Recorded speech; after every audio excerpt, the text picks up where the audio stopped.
Bismillahirrahmanirrahim. Alhamdulillahirabbil alamin wassalatu wassalamu ala asyrafil mursalin sayyidina Maulana Muhammadin wa ala alihi washabihi ajmain, amma ba'du. Para pendengar dan penggemar radio yang kami hormati, berikut sebagai mukaddimah bahwa Profesor Zaini Dahlan berkeinginan UII punya tafsir dan terjemah sendiri. Lewat proses yang panjang dan melibatkan tim, diantaranya saya, terbitlah tafsir versi UII juga terjemah versi UII. Di antara ciri khas terjemahan UII adalah bahwa bahasa Arab yang tentu mengandung kesusastraan Arab, balaghah, kemudian ditransfer untuk pembaca Indonesia, sehingga di antara ciri khas terjemahan UI adalah dengan rasa Indonesia dan tentu tidak merubah makna. Berikut beberapa kutipan yang perlu pemirsa atau pendengar tahu. Al-Quran adalah satu kitab suci yang diturunkan kepada Nabi besar Muhammad SAW. Dan di antara ciri Al-Quran adalah menjelaskan kebenaran secara jelas, secara gamblang. Sebagaimana firman Allah, bahwa Rasul adalah Rasulun minallah yatlu suhufam mutahharah. Rasulullah diutus oleh Allah SWT ketika penduduk Makkah sangat-sangat jauh dari kebenaran. Mereka adalah penyembah berhala yang dikira sebagai Tuhan, dan jumlahnya Tuhan-Tuhan itu banyak sekali. Suatu saat Rasulullah mendakwahkan bahwa Tuhan itu satu dan harus satu. Tapi kata mereka, kenapa Muhammad menjadikan Tuhan satu? Padahal urusan kita banyak, problem kita banyak. Harusnya Tuhan itu juga banyak. Ini yang diceritakan dalam surat Shad, Aja'alal alihata ilaha wahida inna hadza lasyai'un ujab. Bagaimana mungkin urusan kita yang banyak, yang harusnya butuh Tuhan banyak, kemudian menjadi hanya Tuhan satu. Lalu Rasulullah dengan sabar, dengan telaten memberi penjelasan. Dan ini yang disebut al-bayyinah, penjelasan yang sangat jelas, sangat gamblang, sangat rasional.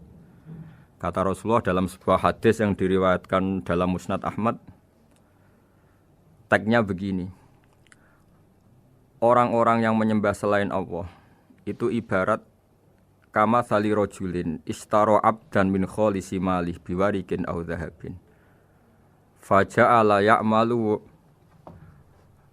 Mereka mau bekerja tapi wayu'ti ghullatahu ila ghairi sayyidi fa'ayyukum sarrohu ayyakuna abduhu kadzalik. Nabi lalu kemudian bikin analogi. Wahai masyarakat Mekah, bagaimana kalau Anda ini jadi seorang pembantu atau seorang budak, lalu punya majikan banyak. Dan semua majikan Anda ini punya perintah yang beda-beda, punya selera yang beda-beda. Semuanya atasan Anda, semuanya majikan Anda. Apa Anda senang punya majikan yang banyak? Lalu mereka bilang, wah susah Muhammad kalau kita punya majikan banyak. Tuhan kamu adalah majikan kamu. Bagaimana kalau Tuhan banyak, punya perintah yang beda-beda, punya selera yang beda-beda? Kalian pasti akan kebingungan. Ya sudah Muhammad, normalnya Tuhan itu satu. Sehingga mereka tercerabut dari pemikiran bahwa Tuhan harus banyak. Ini yang dimaksud dalam surat Al-Bayyinah, lam yakunil ladzina kafaru min ahlil kitab wal musyrikina munfakina hatta ta'tiyahumul bayyinah. Bahwa orang-orang kafir, baik kafir ahli kitab maupun kafir musyrik Mekah, mereka tidak pernah terlepas dari sifat kekafirannya, yaitu menuhankan banyak Tuhan, sampai datang sebuah bayyinah. Bayyinah itu argumentasi kebenaran yang begitu jelas. Setiap membawa kebenaran, argumentasinya meyakinkan. Itu siapa? Rasulun minallah yatslu suhufam mutahharah, yaitu Rasul yang membacakan lampiran-lampiran suci, yaitu Al-Quranul Karim. Dengan penjelasan analogi tadi, kemudian orang-orang Mekah sadar, susahnya kayak apa kalau Tuhan banyak, lalu perintahnya beda-beda, seleranya beda-beda, hukumnya beda-beda. Ini membingungkan. Akhirnya mereka ngakui bahwa pentingnya logika tauhid. Nah ini yang Rasulullah ini benar-benar berstatus bayinah. Kemudian analogi betapa buruknya kita saat menyembah selain Tuhan. Lalu Rasulullah mencontohkan sebagaimana yang saya kutip tadi dari Musnad Ahmad. Misalnya Anda punya pembantu atau zaman dulu budak. Anda beli dari harta kamu, dari uang kamu. Kemudian budak ini kerja. Yang ngasih makan kamu, yang fasilitasi kamu, toko milik kamu, semua milik kamu. Kemudian dia kerja dan hasil dari kerjanya dia dikasihkan ke orang lain. Kamu senang tidak punya budak yang seperti itu, kata Rasulullah. Wah, kita semua tidak senang Muhammad. Sama seperti itu. Kamu adalah bisa makan rezeki dari Allah. Kamu nempat di buminya Allah. Kamu minum dari air yang dibikin Allah. Kemudian Anda menyembah selain Allah. Itu aneh apa enggak? Menyembah zat yang tidak memberi rezeki kamu, yang tidak bikin bumi untuk kamu, yang tidak bikin langit untuk kamu, yang tidak bikin fasilitas air untuk kamu. Aneh enggak? Semenjak itu mereka berpikir betapa buruknya mereka menyembah berhala, menyembah arca, menyembah Yesus, menyembah macam-macam. Nah ini yang disebut Rasulullah adalah orang yang benar-benar bayinah. Ketika melontarkan kebenaran, benar-benar jelas sehingga diterima secara akal yang sehat. Karena semua akal yang sehat akan menerima agama ini disebut fitratallahi fatarna salihah, bahwa agama ini agama fitrah. Orang yang normal, yang cara berpikir normal pasti menerima agama ini. Nah, UII dengan terjemahan ini dan dengan tafsir ini ingin memberi penjelasan simbol-simbol yang ada di beberapa surat. Di antara lagi yang di bab muamalat, betapa Rasulullah itu punya logika yang benar-benar mudah diterima. Dulu orang Arab dalam bab muamalat jual beli biasa menjual kurma masih kecil, masih belum jelas jadi kurma yang baik apa enggak. Kalau istilah orang Jawa masih pentil ini. Kalau bahasa Arab qobla buduwi solahiha. Calon buahnya itu belum pasti jadi buah. Kemudian masih bunga, masih apa sudah dijual. Dengan transaksi asumsi harga andekan sudah jadi kurma. Kalau dalam Jawa mungkin jual mangga sebelum tua masih pentil, masih kecil. Lalu kata Rasulullah, kamu jangan melakukan itu. Kenapa ya Rasulullah, padahal kita butuh uang? Kata Nabi, ara'aitum in mana Allahu as-samra fa bima yastakhillu ahadukum mala akhi. Bagaimana kalau buah-buah yang masih kecil itu kemudian berguguran karena satu musim atau karena apa? Lalu kamu mendapat uang itu atas nama apa? Yang dikatakan tijaro adalah muawadoh. Pembeli dapat barang, kamu dapat uang. Lalu kalau barang yang ada enggak menjadi buah yang baik, Anda menerima uang itu atas nama apa? Rasulullah secara haru, secara mengingatkan nurani kita dengan redaksi fabima yastahillu ahadukum mala akhi. Lalu kamu mendapat uang saudara kamu atas nama apa? Kalau atas nama buah, mereka belum mendapat buah. Akhirnya ada kesadaran bersama bahwa sebaiknya kita menjual sesuatu itu yang pembeli ya dapat barangnya, yaitu dalam konteks ini buah yang sudah layak dijual, kita dapat uangnya. Ini lagi-lagi Rasulullah al-Bayyinah, sekali memberi penjelasan begitu jelas. Ketiga misalnya di bab jinayat, di bab hukum pidana. Rasulullah kalau bikin logika itu begitu jelas, mudah diterima. Misalnya begini, suatu saat Rasulullah bersabda, al-qatil wal maktul finnar, orang yang membunuh dan yang dibunuh sama-sama di neraka. Tentu dalam konteks saling bunuh yang dalam kezaliman. Lalu sahabat janggal, ya Rasulullah, oke lah kalau pembunuh itu masuk neraka, ini bagaimana mungkin yang dibunuh pun masuk neraka? Rasulullah dengan jelas, dengan bayinah, dengan hujjah, beliau menjawab, innahu kana harisan ala qatli sahibihi. Sebetulnya yang terbunuh pun mentalnya pembunuh, karena dia sangat juga ingin membunuh saudaranya. Nasibnya saja yang menjadikan dia terbunuh. Akhirnya sahabat tahu, ya ternyata maktul dalam konteks duel adalah mentalnya qatil juga. Sehingga karena mentalnya qatil, dia tetap di neraka. Meskipun prakteknya dia menjadi maktul yang terbunuh. Nah ini yang dimaksud oleh Allah, bahwa Rasulullah ini bisa menghilangkan tradisi kemusyrikan, bisa menjungkir balikkan, menghancurkan kemusyrikan karena Rasulullah bisa menjelaskan secara detail hatta ta'tiyahumul bayyinah. Bayyinah adalah Rasulun minallah yatslu suhufam mutahharah. Jadi ini yang insya Allah sebagai kajian kita bahwa kita butuh sekian penjelasan untuk mengenang dan membuktikan bahwa Rasulullah adalah benar-benar al-bayyinah. Dari sekian contoh tadi, pendengar bisa tahu betapa agama ini mudah diterima oleh akal. Sehingga di beberapa ayat disebut agama ini liqaumi ya'qilun, liqaumi yatafakkarun. Agama ini bagi kaum yang bisa berpikir, agama ini bagi kaum yang mau berangan-angan. Dulu untuk menghilangkan kemusyrikan dengan logika kafir Mekah bahwa urusan kita banyak, harus Tuhan banyak. Itu panjang sekali. Di antaranya ada ayat yang spesifik tentang itu. Daraballahu mathalan rajulan fihi syuraka'u mutasyakisuna wa rajulan salamal lirrajul. Hal yastawiyani masalah. Allah membuat satu perumpamaan, yaitu di surat Daraballahu mathalan rajulan fihi syuraka di surat Zumar ayat 29. Allah membuat satu perumpamaan bagaimana andaikan Anda jadi seorang pembantu atau asisten. Lalu Anda punya majikan banyak yang seleranya beda-beda. Kemudian dibanding misalnya Anda jadi pembantu dengan satu majikan yang akhlaknya baik, komitmennya baik.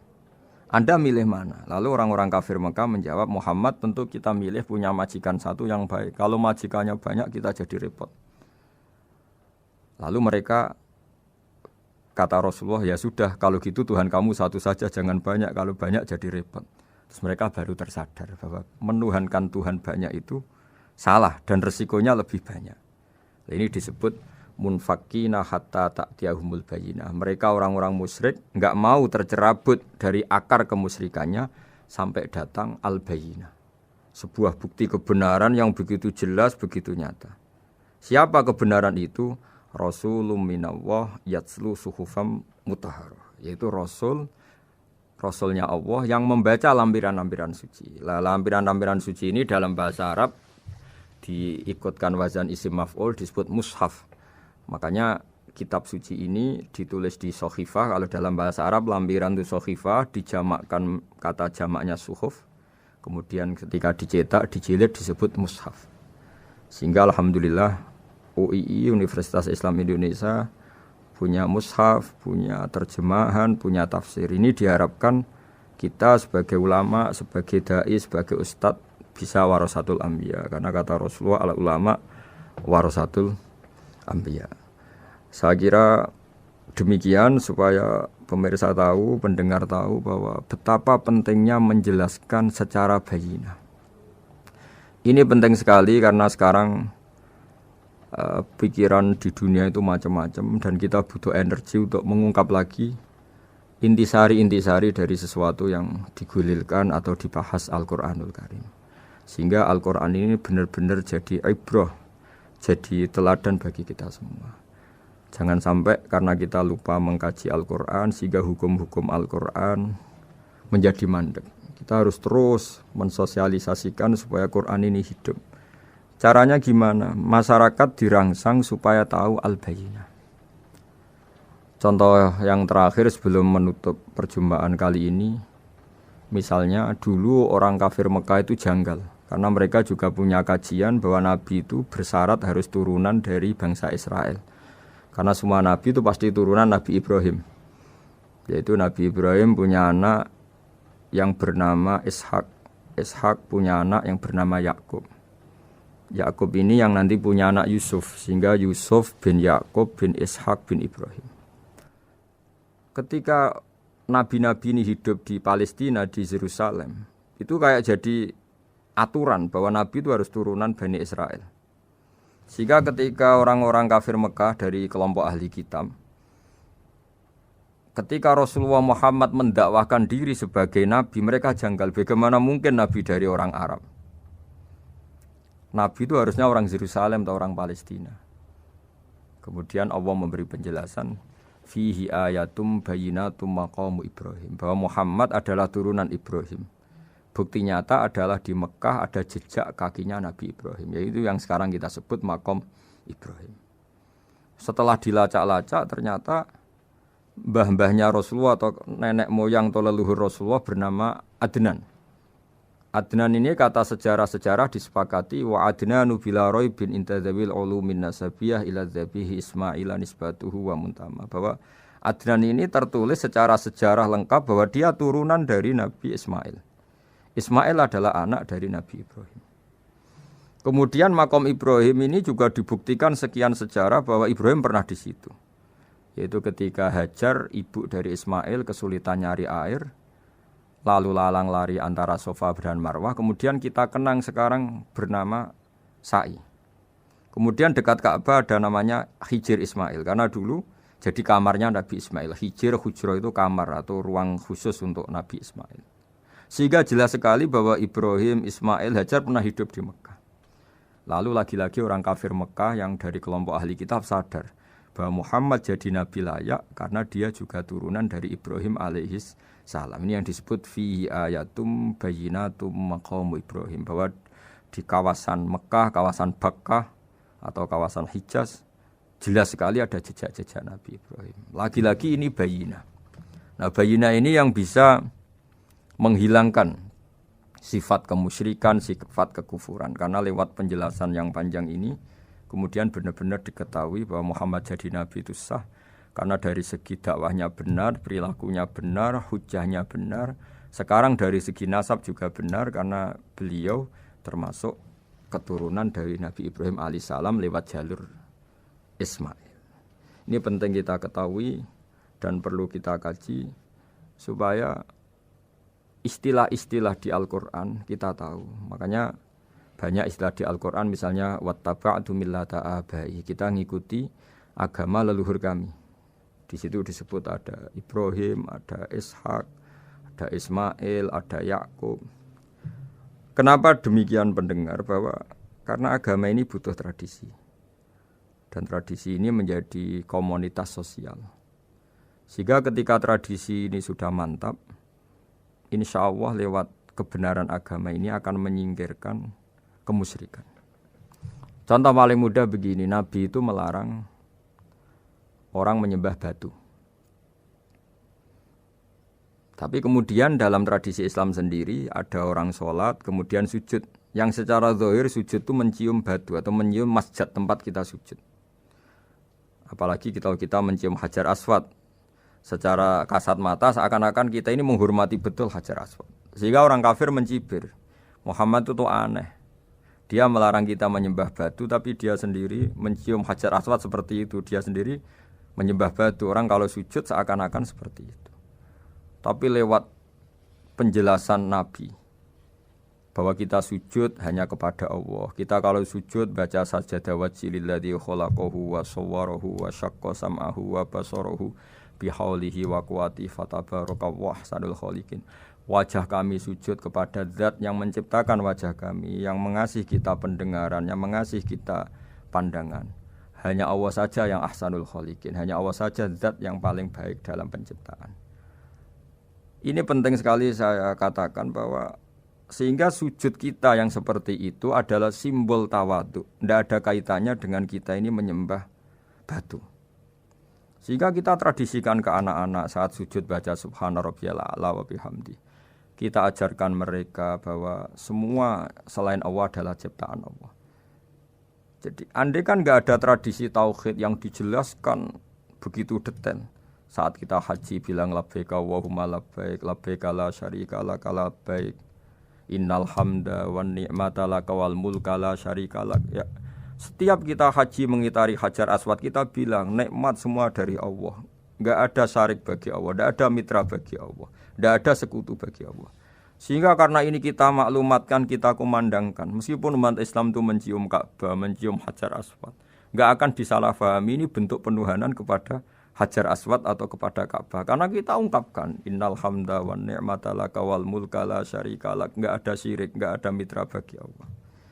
Sehingga dari sekian talbiyahnya Rasulullah kita tahu ini bentuk pemaklumatan tauhid. Bahwa tauhid harus dikumandangkan lewat kalimat-kalimat thayyibah, lewat pemikiran-pemikiran logika hujjah bahwa Tuhan pasti satu dan yang jadi Tuhan hanya Allah Subhanahu wa taala. Karena andekan ini tidak dikumandangkan, kemudian ada ritual yang secara lahir kasat mata nyium hajar aswad, nanti seperti tuduhannya orang kafir bahwa Islam itu aneh melarang menyembah batu, tapi nyatanya ada ritual mencium batu. Tapi sebab itu tidak menjadi aneh ketika Imam Bukhari termasuk rawi besar, termasuk hadis sahih yang meriwayatkan Sayyidina Umar atau Umar radhiyallahu anhu itu setiap mencium hajar aswad beliau berkomentar, saya tahu betul kamu hanya batu, la tadurru wa la tanfa, tidak memberi madarat, tidak memberi manfaat. Kalau saja saya tidak melihat Rasulullah mencium kamu, maka saya tidak mau mencium kamu. Dulu di era itu ada momentumnya. Kenapa sih Umar radhiyallahu anhu atau sahabat Umar susah-susah memberi penjelasan seperti itu? Karena dulu masih ada salah paham bahwa mencium batu itu identik dengan misalnya menuhankan batu atau mendewa-dewakan batu. Sehingga Umar berutuh memberi penjelasan. Sayyidina Umar memberi begitu penjelasan detail bahwa kamu hanya batu yang tidak mandoroti, tidak manfaati. Tapi secara tradisi sunnah Rasul kamu dicium, ya saya ikut mencium. Ini penting sekali penjelasan-penjelasan seperti ini, maklumat-maklumat seperti labbaik Allahumma labbaik, sehingga semua ritual Muslim tidak disangka atau tidak disalahfahami sebagai pemuja materi. Lagi-lagi penjelasan yang detail ini disebut al-bayyinah, Rasulun minallah yatslu suhufam mutahharah. Kemudian ayat berikutnya disebut fiha kutubun qayyimah, bahwa dalam kitab suci Al-Qur'an itu banyak aturan-aturan atau catatan-catatan yang begitu lurus, begitu benar. Nah, tentu karena kita ini orang Indonesia yang kalau mengakses langsung bahasa Arab mungkin kita masalah. Sehingga alhamdulillah Universitas Islam Indonesia menerbitkan seri terjemah juga seri tafsir, dan sekarang dibantu lewat acara ini kita berusaha atau membantu para pendengar untuk lebih memahami lebih jauh. Saya kira demikian. Mohon maaf kalau ada kesalahan. Assalamualaikum warahmatullahi wabarakatuh.